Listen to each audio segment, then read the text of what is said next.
Hello again, this is Andrew Klein, and this is video 2 in my series of burning a demo reel. So far we've got everything set up and kind of ready to go. I got my model rotating on a platform, I've got my camera set up, my render settings are pretty much set up.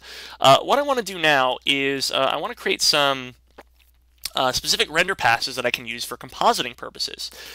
So first up, let's create an ambient occlusion pass. To do this, I'm going to select my backdrop, my main object, and my turntable. No need to select my reflectors or my lights, and I will select my camera as well. And in my channel box under render layers, I'm going to click on the blue ball, white plane, yellow sun icon, which creates a new render layer. This is called layer 1. It's also going to make your master layer no longer render, so it's got a little red X there right now. We'll turn this back on when we're done with this process at the end of this video. But for right now, I'll go into my layer 1, and I want to double click to rename this AO. Now here's the whole reason why in video 1 I created a render layer folder in my file name prefix. This way it's going to export out a master layer folder and a render layer occlusion folder and put these images inside of there. Now, in my ambient occlusion render layer, a couple things that I'm going to do. First of all, I don't need to re-render Final Gather. So in my render settings, I'm going to right-click on Final Gather and choose Create Layer Override and turn that off. I don't need to do any Final Gathering in this render layer. I've already done all my Final Gather contribution in the master layer. So that is not needed. Next thing I'm going to do is I'm going to create a specific shader override by going into the Hypershade window, rendering editors, Hypershade, and give my computer a second for that to open up. So here's my Hypershade. In this window, I'm going to create a couple of material elements that I'm going to apply to everything here in the scene. First, I'm going to create a surface shader, and I'm going to rename this surface shader AO shader for my ambient occlusion.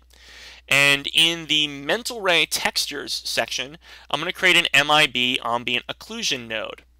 Here I'm going to take that occlusion node and middle mouse drag it into the out color of my surface shader. Then I'll select my objects in this scene, my backdrop, my ground plane thing, the turntable thing, and my cube model thing, and I'll just right click on my material and choose Assign Material to Selection. Now, when I do a test render from my camera 1, we'll see what we get. So this is too gray, it's too noisy, it's not looking at all what I want to see right now. And that's because my settings here are pretty crappy on my occlusion node. I'm going to change my samples up to 50, which is going to help get rid of some of this noisiness. That'll be my first setting. Then I'm going to up my max distance. By leaving this distance at a value of 0, it's allowing it to the shading to spread out as far as it wants on its own terms. Essentially mental rays coming up with a value. I'm going to set this to, I think, a value of like 5. This is just sort of a test that I've done with this scene already, and you'll kind of see how this is shading out so far. Here I've got just this drop shadow at a value of 5. Let's try a value of 10, and you'll see how this shading extends out further. A true 0, by the way, is actually 0.001. So if you want a true 0, that's what I'd recommend. There's 10. Let's see what 15 does for me as this shading calculation increases. There's a value of 15. I think this looks great. I think we've got our occlusion pass. So that is my occlusion shader. Everything seems to be set up there. And I think my occlusion layer is done. Now what I'm going to do next is I'm going to select, again, just my cube, pretty much. Cube and the camera. And I'm going to add these to a new render layer. And I'm going to call this layer wireframe. And in this layer, I'm going to render out my wireframe overlay. So to do this, right now my material is still the base material on this guy. And if I try and render this out in this render layer, I'll just click the red X next to my AO, turning that off temporarily, just so I render out this layer. You'll notice that a couple things are going to happen. It's just going to show my cube glowing and with a blue background in the background. It's not really doing anything that I want just yet. Well, one of the reasons why this cube is glowing and why it's lit at all is because the texture that's applied to this has an ambient color channel. If I break out that ambient color channel and I turned off the glow that was here, this cube is actually just going to render pretty much very dark. The only lighting that's coming onto this is my final gather contribution. What I'm going to do all told is I'm going to kind of replace this shader. I'm going to replace a whole bunch of things, and we'll make some changes to get this to render out the wireframe that I need. So first off, back in my render settings window, again in my features tab, I do not need final gathering. So I'm going to create a layer override by right clicking and turn final gather off. Next up in my camera, in this render layer, I want my background color to be pure white. So I'm going to right click on background color. I'm going to choose create layer override, and I'm going to set that color to white, which means in this render layer alone, the background color is going to be pure white. If I render this right now, here's what I've got. All white, no final gather anymore. Well, next up, I want to add a new shader, and I'm going to actually create just a basic white Lambert for this that I'll call wireframe material. So here's my Lambert. I'm going to call this wireframe matte. I'm going to make the color white. I'll make the diffuse a value of 1, and I'm going to assign this material to my cube, and I'm going to render this out. Right now my cube is actually all black though, because since I've stripped away the ambient color contribution and I have no lights in this render layer, it's just showing it all black because there's no extra illumination on this cube. But this is a really good starting point. Let's take this cube and up the ambient color. So I'm just going to go a little bit up here, all the way to white. There we go. Now it's pure white, but I've got an alpha channel cutting this out. This is exactly what I want so far. Now I want to turn on wireframe rendering for this object. So I'm going to go into my render settings window, and under the features tab, I'm going to open up contours. In this render layer, I'm going to right click and say create layer override and turn on enable contour rendering. By default, your oversample is going to be set to 1. I recommend turning that up to 3. And I recommend turning your filter type to Gaussian filter. That's going to give you the smoothest quality wireframe. Otherwise, you get kind of a jaggy, aliased wireframe.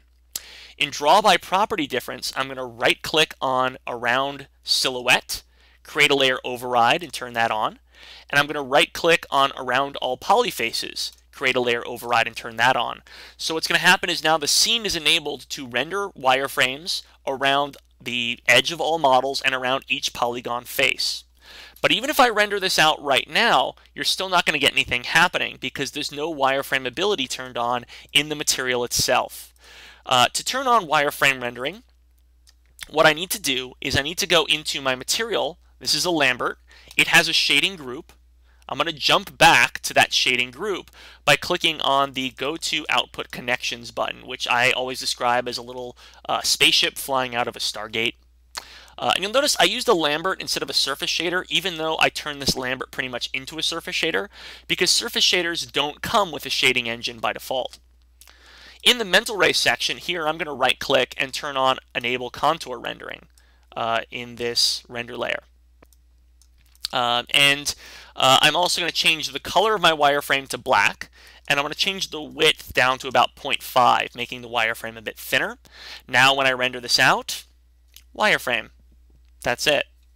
So if I kind of look at each of my render layers, I can turn them all back on now in my channel box. Make sure they're all green in the channel box. Green, green, green.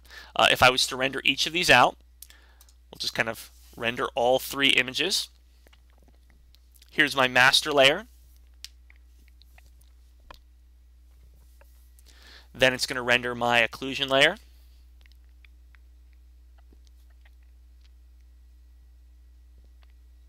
Then it will render my wireframe layer. And since there's alpha here, it's actually just compositing it straight on top instead of filling up the background. But you're going to get this as a completely separate image. So you have all 3 of these as separate images. Now all you really need to do here is save your scene, and then you can go to render in your rendering menu set. You can go to render and choose batch render. Just make sure all those auto settings are just turned on. That's all you need. And I always set my verbosity level to detailed messages. I can choose batch render and close.